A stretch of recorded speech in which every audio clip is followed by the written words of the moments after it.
Here's everything you need to know about the 2023 Mercedes-Amg SL63 Roadster in just 5 minutes. This car is also available for rent, lease, or buy at Platinum Group. All information in the description below.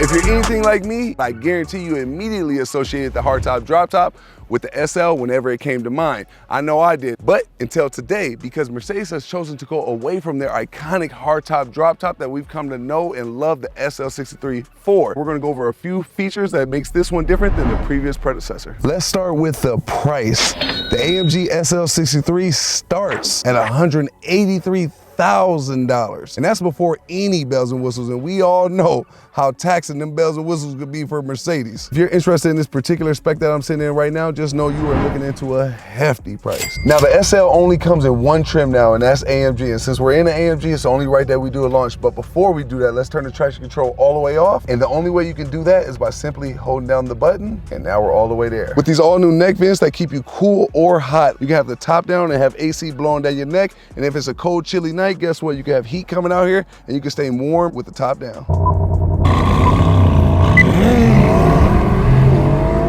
Woo!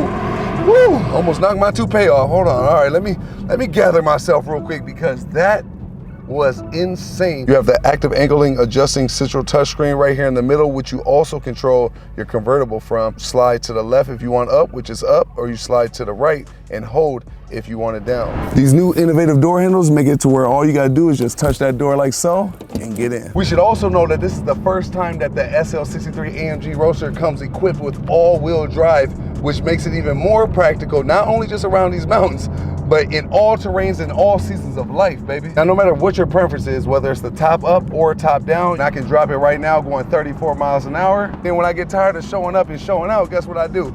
I just slide that thing to the left on the screen, and the top goes up at 35 miles an hour, nice and comfortably. You got all your modes: slippery, individual, comfort, sport, sport plus, and my favorite, race. You can also control your exhaust note right here from the steering.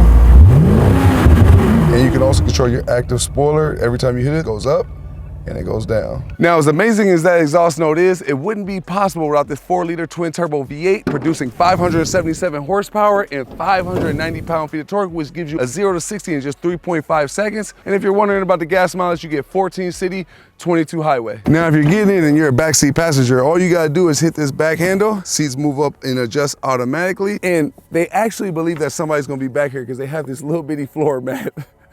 Like somebody's actually gonna be stepping on it. But you're probably gonna need to see a chiropractor after this one. Mind you, I'm 6'10", an abnormally tall human being, and this is how I fit.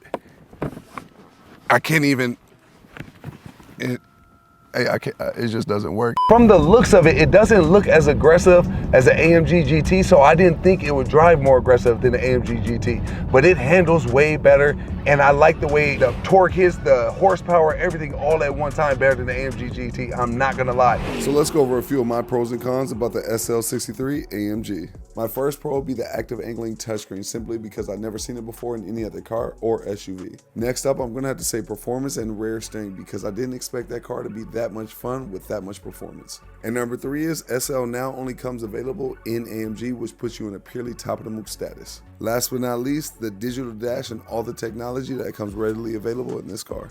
Now, my cons are the starting price tag.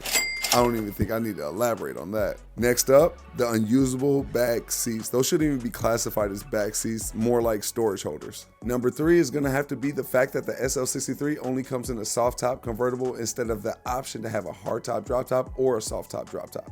And last but not least, considering the price tag, I'm gonna have to say this car does not stand out enough for me. It doesn't have that it factor. And considering the performance, it doesn't look as aggressive as it should. Now, since my pros are tied with the cons, I'm gonna have to say it's all gonna come down to preference for anybody watching this. But for me personally, I believe that there's more bang you can get for your buck with that kind of price tag. For example, a used McLaren 570 Spider. Now that's everything I think you need to know about the 2023 Mercedes-Amg SL63 Roadster in just 5 minutes.